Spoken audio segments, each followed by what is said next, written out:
सुप्रभात दोस्तों, मैं कृष्ण सामरिया अभिनव ऑनलाइन क्लासेस के यूट्यूब चैनल पे पुनः एक बार आपका हार्दिक अभिनंदन और स्वागत करता हूं। प्रथम मुलाकात में हमने हिंदी भाषा के संदर्भ में सामान्य परिचर्चा के साथ उसके ऐतिहासिक स्वरूप पे कुछ सामान्य परिचर्चा की थी। आज पुनः आपसे मुखातिब हुआ हूँ हिंदी विषय को लेकर, उसके संवैधानिक परिप्रेक्ष्य में कुछ जानकारियाँ और प्रतियोगी परीक्षाओं से जुड़े हुए कुछ महत्वपूर्ण बिंदु। साथियों, जिस क्रम से हम चल रहे हैं पाठ्यक्रम के दौर और पाठ्यक्रम की इस परिचर्चा में हम हिंदी विषय के प्रत्येक पहलू को स्पर्श करते हुए आगे बढ़ेंगे, लेकिन पहले उन महत्वपूर्ण बिंदुओं के ऊपर भी परिचर्चा कर रहे हैं जो वास्तव में प्रतियोगी परीक्षाओं से संबंध रखता ही नहीं बल्कि अभिन्न योगदान भी देता है। और आज उसी श्रृंखला में एक बार पुनः आपके समक्ष उपस्थित हूँ हिंदी की संवैधानिक स्थिति को लेकर। प्रथम भाग में हमने चर्चा की थी कि हिंदी भाषा का विकास क्रम कैसे हुआ, ये किस भाषा का शब्द है, कैसे इसका स्वरूप मानक हिंदी तक पहुंचा और ऐतिहासिक परिप्रेक्ष्य में इसका समय निर्धारण किस प्रकार से किया गया है। इन समस्त परिचर्चाओं को हम समझ चुके थे। आज पुनः वहीं से हम वापस प्रारंभ होते हुए अगली श्रृंखला तक पहुंचेंगे कि हिंदी के ऐतिहासिक स्वरूप के साथ साथ इसकी संवैधानिक स्थिति क्या है।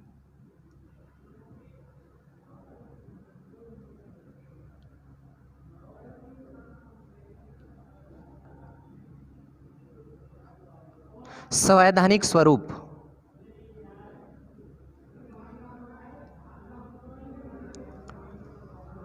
यदि हिंदी के संवैधानिक स्वरूप की बात करें तो 15 अगस्त सन 1947 को जैसे ही अपना देश आज़ाद हुआ, अपने बुद्धिजीवियों ने मिलकर के अपने संविधान को स्थापित करने में अहम भूमिका निभाई और 26 जनवरी सन 1950 को अपना देश एक लोकतांत्रिक देश के रूप में विश्व पटल पर सामने आया।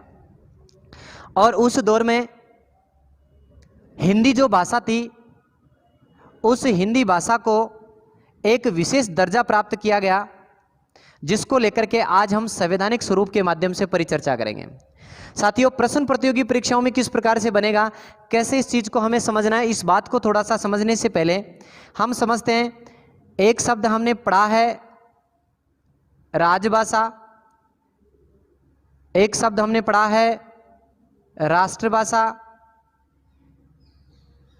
एक शब्द हमने पढ़ा है मातृभाषा, उसके साथ साथ एक शब्द हमने पढ़ा है बोली और एक शब्द पढ़ा है हमने उपभाषा।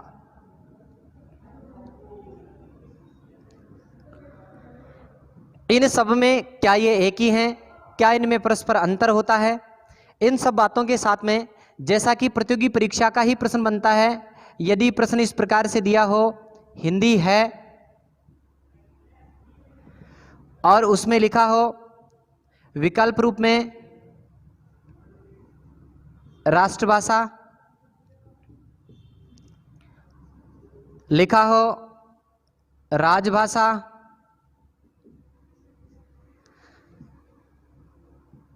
मातृभाषा या फिर इनमें से कोई नहीं,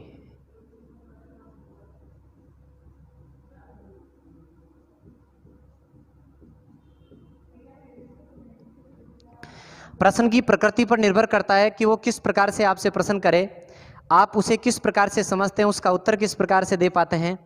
यदि विकल्प में यहाँ इनमें से कोई ना लिख करके उपयुक्त सभी लिख दें तो ऐसी परिस्थिति में भी आप दिग्भ्रमित हो सकते हैं।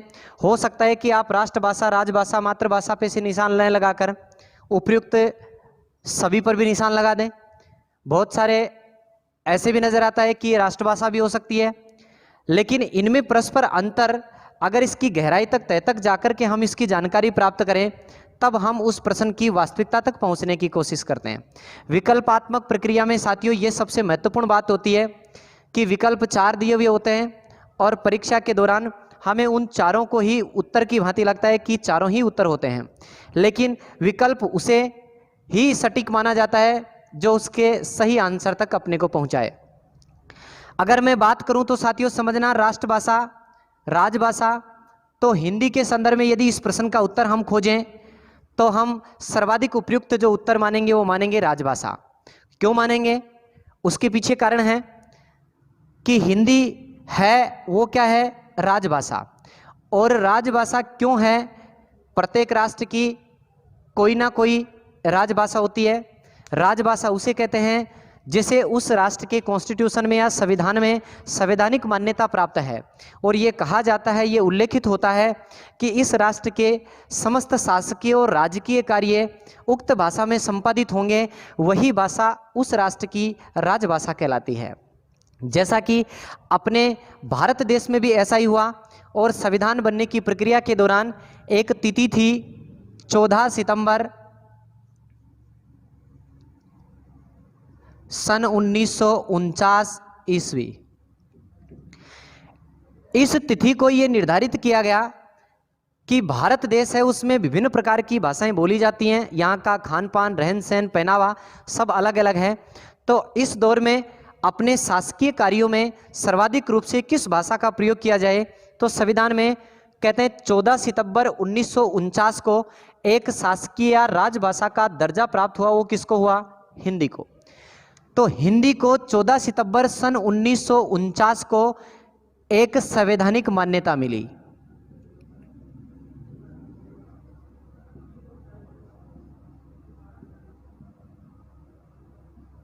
और संवैधानिक मान्यता से तात्पर्य यह है, इसमें लिखा गया कि भारत एक संघ या एक देश है जिसकी राजकीय या राजभाषा जो होगी वो हिंदी होगी, अर्थात समस्त शासकीय और राजकीय कार्य हिंदी भाषा में संपादित होंगे। ये कहकर के हिंदी को राजभाषा का दर्जा प्राप्त हुआ। इस कारण से हम हिंदी को क्या कहते हैं? राजभाषा, क्योंकि इसे संवैधानिक क्या है? मान्यता प्राप्त है। कब मिली? 14 सितंबर सन 1949 को। प्रतियोगी परीक्षाओं का प्रश्न भी है कि हिंदी को संवैधानिक मान्यता किस तिथि को प्राप्त हुई थी, तो वह तिथि थी 14 सितंबर 1949। साथियों, यहीं से एक प्रश्न और निकलता है। इसी कारण 14 सितंबर प्रतिवर्ष हिंदी दिवस के रूप में मनाया जाता है।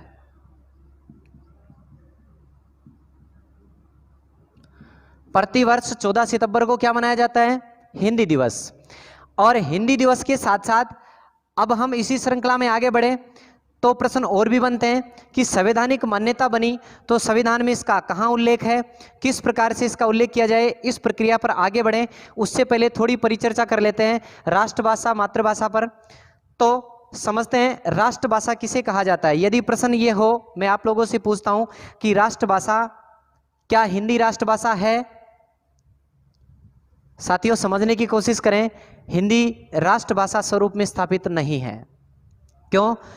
क्योंकि अपने देश में विभिन्न जो राज्य हैं जो संघ सरकार के अधीनस्थ रहकर के कार्य करते हैं, वहाँ पर विभिन्न प्रकार की भाषाएं बोली जाती हैं, और उन भाषाओं के साथ साथ हिंदी भाषा को वहाँ बहुत कम स्थिति में प्रयुक्त किया जाता है। यदि हम बात करें तो नागालैंड जैसे राज्य जहाँ पर अंग्रेजी को बहुतायता से बोला जाता है, दक्षिण भारत के राज्यों में हम जाएं तो वहाँ भी हिंदी भाषा का कम प्रयोग किया जाता है। भारत में अधिकांशतः उत्तर और उत्तर पश्चिम के और मध्यवर्ती क्षेत्र के 10 राज्य जो विशेष तौर से जाने जाते हैं, जिन्हें हिंदी भाषी राज्यों के रूप में जाना जाता है। बात करें राजस्थान, पंजाब, हिमाचल प्रदेश, उत्तर प्रदेश, मध्य प्रदेश, बिहार, झारखंड, छत्तीसगढ़, ऐसे जो राज्य हैं जो अधिकांशतः हिंदी भाषी राज्यों के रूप में जाने जाते हैं, उसके साथ साथ अपने अलग अलग राज्यों में विभिन्न प्रकार की अलग अलग भाषाएं बोली जाती हैं। राष्ट्रभाषा उसे कहा जाता है जो संपूर्ण देश की एक भाषा हो, या संपूर्ण देश में बोली जाने वाली जो भाषा होती है उसे राष्ट्रभाषा के रूप में जाना जाता है। अभी अपने भारत देश में पूर्ण रूप से या संपूर्ण देश में हिंदी का प्रयोग नहीं किया जाता। यही कारण है कि हम इसे राष्ट्रभाषा नहीं कह सकते। राष्ट्रभाषा उसे कहा जाता है कि संपूर्ण देश में उस भाषा का प्रयोग किया जाए, वही उस राष्ट्र की राष्ट्रभाषा कहलाती है।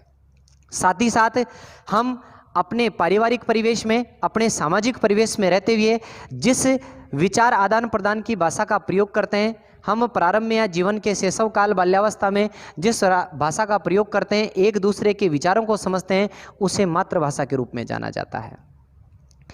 और एक सीमित क्षेत्र में या एक छोटे क्षेत्र में बोली जाने वाली जो आचार विचार के भाव हैं, विचार हैं, उनका जो पुंज है उसे हम बोली कहते हैं। जैसे हम बात करें, राजस्थान एक राज्य है और उसमें विभिन्न प्रकार की बोलियां बोली जाती हैं। आप जाएं, उत्तर से लेकर के दक्षिण, पूर्व से लेकर के पश्चिम राजस्थान में विभिन्न प्रकार की बोलियां बोली जाती हैं। मारवाड़ी, मेवाती, ढूंढाड़ी, हाड़ौती, इस प्रकार की भाषाएं। आप राजस्थान के अलवर वाले क्षेत्र में जाएंगे तो वहाँ आपको मेवाती भाषा मिलेगी। उसी प्रकार से कोटा, बारा, बूंदी वाले क्षेत्र में जाएंगे, वहाँ आपको हाड़ौती मिलेगी। उसी प्रकार से जयपुर, दौसा के क्षेत्र में ढूंढाड़ी भाषा। इस प्रकार से मारवाड़ क्षेत्र में जाएंगे, वहाँ मारवाड़ी भाषा बोली जाती है। लेकिन उसे भाषा नहीं कहेंगे, बल्कि वो क्या है, बोली, क्योंकि वह एक सीमित क्षेत्र में बोली जाने वाली एक भाषा का स्वरूप है जिसे हम बोली कहते हैं।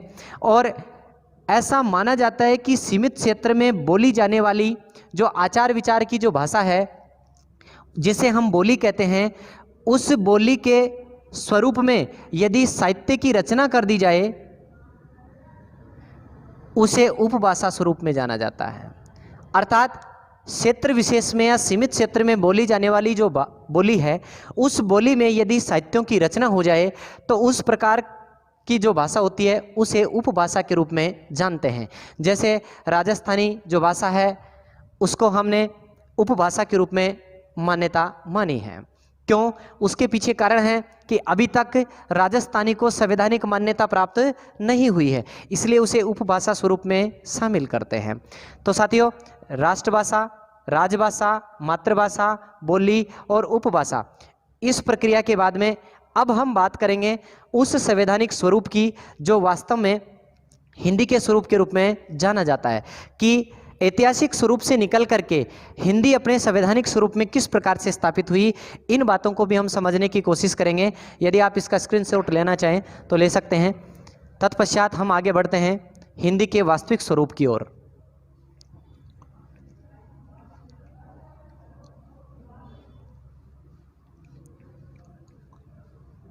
यदि संवैधानिक स्वरूप की हम बात करें तो हिंदी संवैधानिक स्वरूप में राजभाषा है।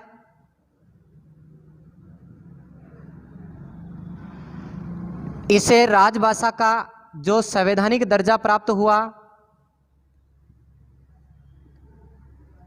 संवैधानिक मान्यता, वो प्राप्त हुई 14 सितंबर 1949 ईस्वी को। इसी कारण प्रतिवर्ष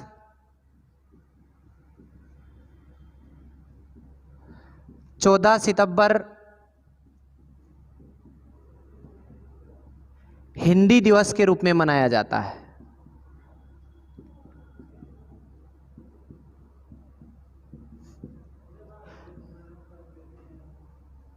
प्रतिवर्ष 14 सितंबर को किस रूप में मनाते हैं? हिंदी दिवस के रूप में। जैसे ही इसे राजभाषा का दर्जा दिया गया, संवैधानिक मान्यता देकर के 14 सितंबर को इसका उल्लेख संवैधानिक स्वरूप में ढाला गया। उस दौरान यह निर्धारित किया गया कि संविधान का भाग 17 अनुच्छेद 343 से लेकर 351 तक राजभाषा का उल्लेख है।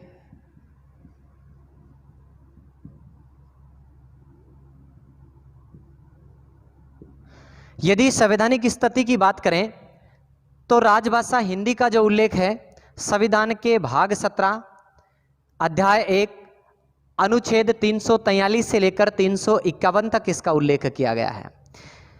और सबसे महत्वपूर्ण जो बात आती है, पूछा गया प्रश्न है, महत्वपूर्ण है, लेकिन इसके साथ साथ एक प्रश्न इंपॉर्टेंट इसी से संबंधित है। यदि प्रश्न इस प्रकार से पूछ लिया जाए कि राजभाषा हिंदी का या राजभाषा हिंदी से संबंधित संविधान के भाग हैं, विकल्प में भाग 17 भी हो, भाग 5 भी हो, भाग 6 भी हो या उपयुक्त सभी भी हो, इस प्रकार की प्रश्न यदि पुटअप कर दिया जाए तो ऐसी स्थिति में हम दिग्भ्रमित हो जाते हैं। विभिन्न प्रकार की पुस्तकों में समेकित जानकारियां प्राप्त नहीं हो पाती। तो साथियों, ध्यान रखने वाली एक महत्वपूर्ण इंपॉर्टेंट बात और है कि संवैधानिक परिप्रेक्ष्य में यदि हिंदी विषय की बात करें या हिंदी भाषा की बात करें तो इसके संवैधानिक स्वरूप में भाग 17 ही नहीं अपितु भाग 5 और भाग 6 में भी राजभाषा से संबंधित उल्लेख है। क्या उल्लेख है उसके पीछे भी हम बात करेंगे कि भाग 5 संविधान का भाग 5 और अनुच्छेद 120 और संविधान का भाग 6 अनुच्छेद 210, ये ऐसे अनुच्छेद हैं जो भाग 17 से अलग अपना अस्तित्व रखते हैं और राजभाषा से संबंध रखते हैं। अब बात आती है कि इसमें उल्लेख किसका है, तो समझने वाली बात है, नोट नहीं करवाऊंगा कि भाग 5 अनुच्छेद 120 में इस बात का उल्लेख किया गया है कि भारत बहुत सारी भाषाओं को ग्रहण करने वाला एक संघ राज्य है, एक संघ है। वहाँ विभिन्न भाषाएं बोली जाती हैं। अपनी संसद में पहुँचने वाले जो निर्वाचित मनोनीत सदस्य हैं वो विभिन्न क्षेत्रों से निकल कर के आते हैं। तो संविधान का भाग 5 अनुच्छेद 120 यह कहता है कि यदि कोई संसद का सदस्य जो संवैधानिक स्वरूप में आर्टिकल 348 के आधार पर यदि हिंदी और उसकी उपभाषा अंग्रेजी में यदि संवाद स्थापित नहीं कर पाए, अपनी बात प्रकट नहीं कर पाए, ऐसी स्थिति में उसे उस संसद के जो भी अध्यक्ष या सभापति होते हैं उनसे स्वीकृति लेकर के अपनी क्षेत्रीय बोली में अपनी अभिव्यक्ति की स्वतंत्रता है। साथ ही साथ भाग 6 में इस बात का उल्लेख है कि राज्य के विधान परिषद या राज्य विधान सभा में जो भी सदस्य चुन करके आते हैं उन सदस्यों को भी इस बात की स्वतंत्रता है कि वह हिंदी और अंग्रेजी भाषा को छोड़कर जिनका उल्लेख संवैधानिक स्वरूप में है वे अपने क्षेत्रीय भाषा का या बोली का क्या कर सकते हैं, प्रयोग कर सकते हैं। ये दो ऐसे पहलू और हैं जो संविधान हिंदी की संवैधानिक स्वरूप में अपना अलग स्थान रखते हैं। अतः बात करें तो हिंदी भाग 17 से भी संबंध रखती है और राजभाषा स्वरूप में या संवैधानिक स्वरूप में भाग 6 और 5 भी इससे जुड़ा हुआ है, जिसमें अनुच्छेद 120 और अनुच्छेद 210 में राजभाषा के संदर्भ में क्या किया गया है, उल्लेख किया गया है। अब हम बात करते हैं कि आज संवैधानिक स्वरूप में क्या हिंदी एक ऐसी भाषा है जिसे मान्यता प्राप्त है या अन्य भी ऐसी भाषाएं हैं जिनको संवैधानिक स्वरूप में मान्यता प्राप्त है। तो इस परिचर्चा को समेकित रूप में जाने उससे पहले जिस दिन इसे संवैधानिक मान्यता प्राप्त हुई थी उस दौरान 14 ऐसी भाषाएं थी जिन्हें संवैधानिक स्थिति प्राप्त हुई थी या 14 ऐसी भाषाएं थी जिनको संवैधानिक मान्यता प्राप्त हुई थी।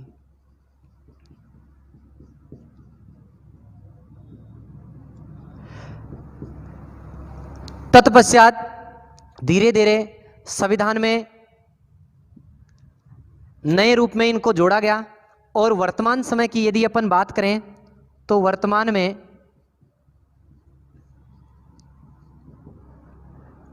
22 भाषाओं का उल्लेख है।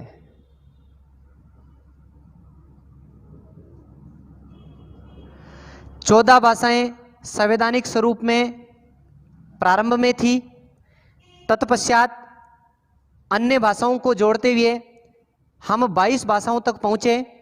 इसका एक महत्वपूर्ण प्रश्न बनता है और वह है आपको विकल्प में इस प्रकार से भी पूछा जा सकता है कि निम्न में से कौन सी भाषा है जिसका संविधान में उल्लेख है अथवा नहीं है।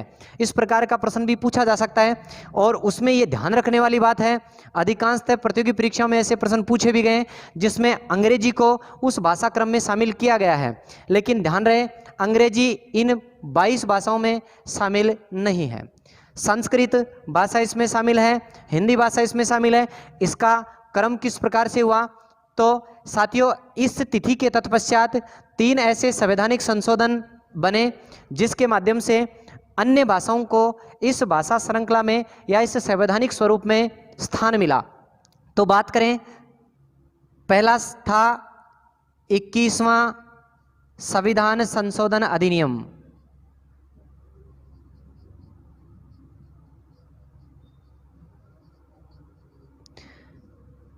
दूसरा था 71वां संविधान संशोधन अधिनियम और तीसरा था 92वां संविधान संशोधन अधिनियम। यदि बात करें तो इसका समय था सन 1967 ईस्वी। इस दौरान किस भाषा को जोड़ा गया, किस प्रकार से इसका प्रक्रम आगे बढ़ा, उसी श्रृंखला में कि 21वें संविधान संशोधन अधिनियम के द्वारा सन 1967 में 14 भाषाओं के साथ एक भाषा और थी जिससे संवैधानिक स्वरूप में स्थान मिला और वो भाषा थी सिंधी। इसके बाद में 71वां संविधान संशोधन अधिनियम था जो 1992 को 92 ईस्वी, जिसमें 3 भाषाएं और जोड़ी गई जिसकी एक समेकित ट्रिक हम काम में ले सकते हैं, नमक जोड़ा गया। और इस नमक से 3 भाषाएं और जोड़ दी गई जो 71वें संविधान संशोधन अधिनियम के तहत जुड़ी। एक थी न फॉर नेपाली, मैं फॉर मणिपुरी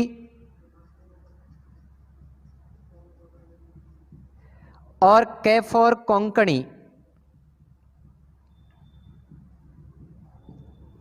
अर्थात 71वें संविधान संशोधन अधिनियम के तहत संवैधानिक स्वरूप में 3 भाषाओं को और जोड़ दिया गया, नेपाली, मणिपुरी और कोंकणी। भाषा क्रम में 14 भाषाएं पहले थी, एक सिंधी 21वें संविधान संशोधन से जोड़ दी गई, तत्पश्चात 3 भाषाएं और भाषा का स्वरूप हो गया 18।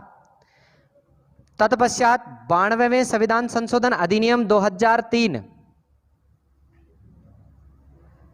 इस अधिनियम के तहत 4 भाषाएं और संवैधानिक स्वरूप में जुड़ी जिनमें इसे भी हम कह सकते हैं SMBD, संथाली,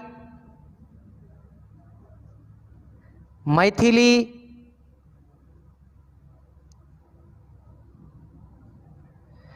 बोडो और डोगरी। इन 4 भाषाओं को भी संवैधानिक स्थान प्राप्त हुआ और 18 भाषाओं में 4 भाषाएं और जोड़ दी गई और कुल जो भाषाएं जिन्हें संवैधानिक मान्यता प्राप्त हुई वे भाषाएं बनी 22। वर्तमान समय की यदि अपन बात करें, अभी हाल ही में सीटेट की एग्जाम जो लगी थी उसमें एक प्रश्न ऐसा दिया गया था जिसमें लिखा हुआ था कि संवैधानिक मान्यता प्राप्त भाषाएं हैं और विकल्प में 24 सही था और जब उसकी आंसर की जारी हुई उसमें यथासंभव 24 को सही माना गया था लेकिन उस क्वेश्चन को डिलीटेड माना गया। बाद में विभाग ने उसको डिलीट कर दिया।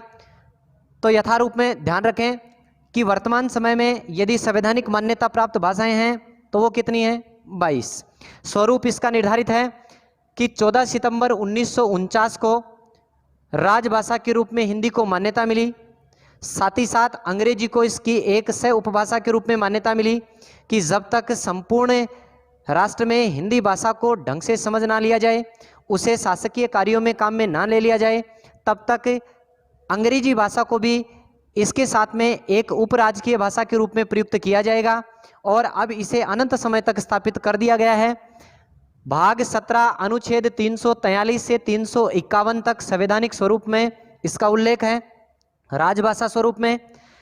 साथ ही साथ इंपॉर्टेंट बात यह थी कि भाग 5 और भाग 6 का अनुच्छेद 120, अनुच्छेद 210 भी संवैधानिक स्वरूप में अपना स्थान रखते हैं और राजभाषा से संबंध रखते हैं। इंपॉर्टेंट प्रश्न है, क्यों?